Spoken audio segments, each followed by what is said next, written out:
everyone, my name is Evie Lupine. Welcome back to my channel, and today I have another video for you all. Today's video is going to be improvised, which is a bit of a pun because we are going to be talking about improvised BDSM toys, aka pervertibles, kink equipment that you can just find from around the house. And this is great for people who are newer to the scene, who are exploring BDSM for the first time, but it's also great for people who have been in the scene for 15, 20 years and are used to being able to have access to way more equipment that a dungeon might offer. And now most of us, if not all of us, are staying at home, dungeons are closed, and I think there are a lot of opportunities here to maybe explore kink in a different way that you might not have expected to do before. So I have actually done videos like this in the past. I have one that I've done on pervertibles from Home Depot. So if you haven't seen that before, a link to it will be down below. I'm going to try to not overlap with those suggestions too much, so there are more ideas in there you can use for sure. And I know in that video a lot of people left comments like, what about BDSM toys from tax stores or TJ Maxx or Home Goods or Target or just like Goodwill, just like a bunch of different stores, and those are all great ideas. But I'm gonna try in this video to go off of things that I think people would already have around the house so you can maintain social distancing. You don't have to go out and buy anything. It's just things you would probably already have on hand. I'm not really sure how I want to format this video, so we're just going to go ahead and get into it. Let us start off by talking about some of the more obvious suggestions, which would be hairbrushes and wooden spatulas and just implements from around the kitchen in general. Wooden spoons are nothing to joke about. I know people who have been in the scene for a very long time that still use wooden spoons on a regular basis because they can be very intense. So even if you are a hard to please masochist and you like stingy sensations, wooden spatulas, wooden spoons can absolutely be the way to go. A lot of people also enjoy hairbrushes, and it can be fun to see how the two are different from each other. See how a traditional wooden spoon compares to a plastic backed hairbrush. See how plastic, wood, other materials feel differently from each other in different parts of the body. You can actually get pretty creative with all those different sensations just from those objects. But if you're looking around the kitchen, there's way more to it than just the spoons. Like, you could also use chopsticks, for example. And really, honestly, just pull open your kitchen drawers and see what you have lying around. Just hold them up and be like, what could I use this for? Because chances are there's some way you would be able to use that in a kink situation, whether that be as a bondage tool, an impact play toy, something for service. There are many different ways you can use everyday objects, which is the whole point of this video, for kink purposes. Now, when you're in the kitchen, it's not just about the objects you use for cooking that makes sense for BDSM. Food in general has so many applications for BDSM. It's kind of ridiculous. Like, I know people that have used like onions as gags, for example. Figging, which uses ginger, is a whole category of play all by itself. If you have hot sauce or anything that's just like spicy or sour, any really intense taste, oh my gosh, you can do some crazy predicament bondage with that. Just torture in general. There are a lot of options there. You can also do things like temperature play using ice cubes or cold milk or ice cream. If onions are too extreme, you can definitely also use things like apples as gags as well, though of course be aware that it's definitely a choking hazard. They're not designed to be gags, but there are a lot of different types of foods that you can use for kink. Like, if anybody ever saw the movie 9.5 Weeks, there's literally an entire segment of that movie that is just dedicated to him like weirdly feeding her odd combinations of foods like whipped cream and then like roast beef and maraschino cherries, and like, it's very bizarre. You can definitely go in that direction as well. Definitely think about playing around with different elements of temperature and spice level and texture and smell. They can be really nice, positive, rewarding smells. They can be really bad, obnoxious smells. Things that can be unpleasant texture-wise. Things that can be prickly. Like, you guys have ever seen like prickly like melons? I got one of those at like Whole Foods the other day, and I was like, I don't know what I would do with this exactly. Maybe I would have somebody hold it or sit on it, or I'd throw it at him. I don't know. but there are options there. You can even use like hard-boiled eggs as like thrown projectiles if you want to get really weird with it. And food in the kitchen is not just about pain and impact play. You can also use it for things like service. Kneeling on rice is a classic. It's something that I really enjoy, and yes, it is uncomfortable, it does hurt, but it can also be something that adds a little zhuzh to your typical kneeling when you are waiting for your partner to give you commands.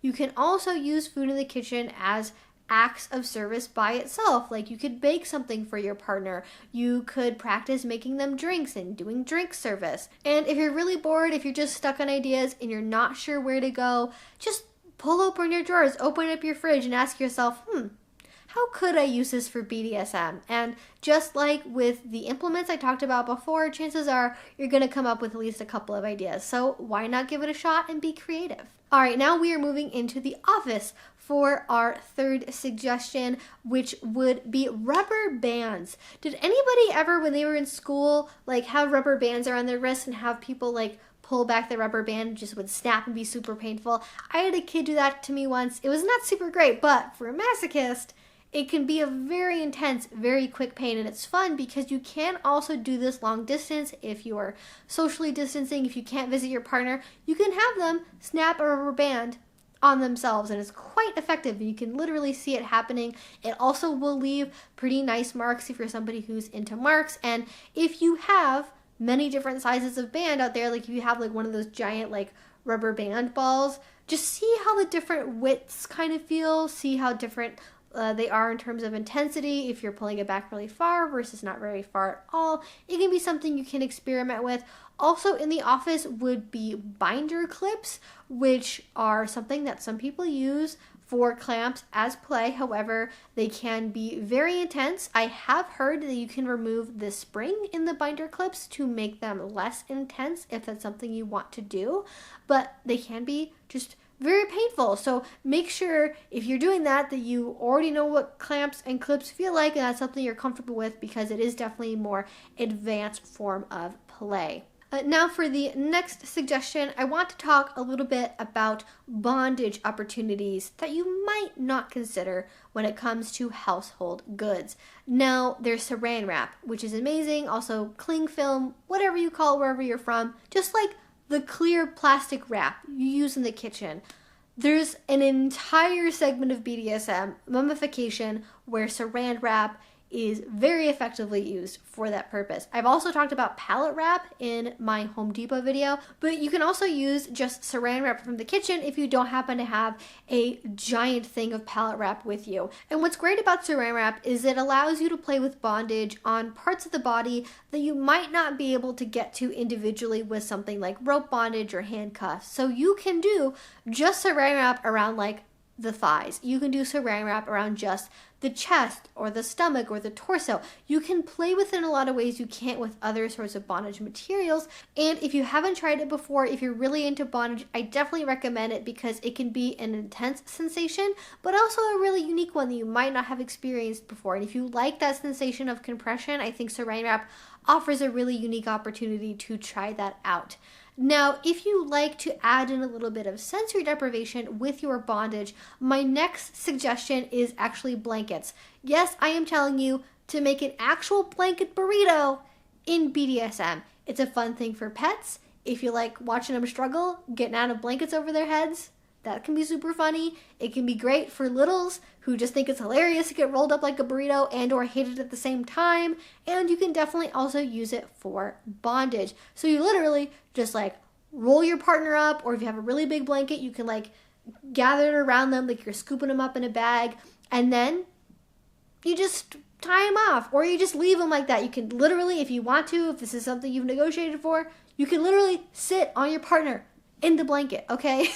You can do that. Be careful, make sure they have room to breathe, make sure you have a safe word set up. This is not a tutorial on how to do these things. This is just suggestions. Please do your own research for safety and risk. Please, please, please. And so yeah, you can literally just roll your partner up like a burrito, give a little bit of light pressure, and a lot of people really enjoy that.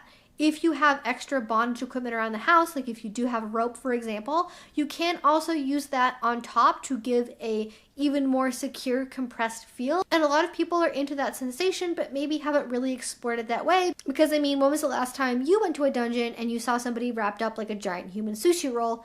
Chances are you probably haven't seen that before, but it can be very rewarding to explore for sure. All right, now my final suggestions would be in the realm of clothing / the laundry area. Now for this one, obviously with clothing, belts, great impact play toy, also great for improvisational bondage. You can also use ties and silk scarves. If you have any kind of like long sort of piece of fabric that can be used as a gag, it can be used as a blindfold, it can also be used as bondage. However, if you are doing that, please make sure you have safety shears or some other way of cutting through the fabric in case there's an emergency, because fabric can definitely become knotted up in such a way where it doesn't want to undo, and that can potentially be dangerous. Again, please do your own research. And if you were in the laundry room looking for suggestions as well, you can also look out for things like rug beaters, clothespins, hangers. A lot of them have a bunch of applications when it comes to BDSM. Also, if you're into humiliation, might want to look at like underwear and socks. A lot of people find it really humiliating to have underwear or dirty socks in their mouth, or even just like around them. Being forced to smell them can definitely be a way of engaging in humiliation play.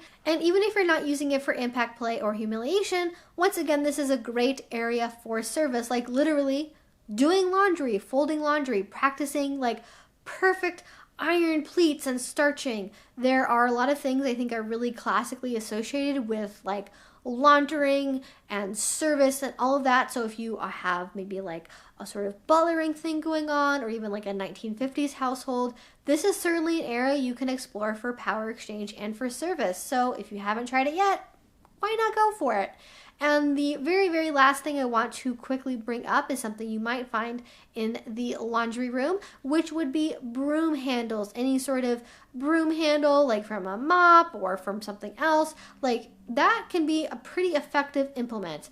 As a cane, sort of, depending on the material of it, it can be a pretty good way to get actually all the way across like the back or the buttocks in a way you can't really do with like spoons or most kitchen implements. So if you're looking for a way to kind of get more square footage on your bottom, definitely look at broom handles, definitely look at that sort of material, because it can be quite effective and is also a very traditional thing. If you like to do role play, anything like that, that can be a great way to incorporate that into your scene as well. Please do your own research. This is not an endorsement of the safety of any of these materials or techniques. There are plenty of guides online. If you want to research it, go slow. Start out with just little tiny things at a time before you go into a full scene using this, especially if you're new to BDSM. And if you are new to BDSM, I do have recommendations down below. I have a BDSM 101 playlist. I also have best types of play for BDSM newbies. If you haven't seen that yet, please check it out. Please keep yourselves safe. I hope you're having a wonderful day. If you did enjoy this video and you haven't already, please do subscribe. I make videos twice a week about all sorts of kink and BDSM related topics. If you really enjoyed this, if you want to support my work, the best way you can do that is through Patreon. A link to that will be down below. If you already support me over there, thank you so much. It means the absolute world to me. And until I see you guys next time, I hope you have a great rest of your day and a great rest of your week. Bye-bye.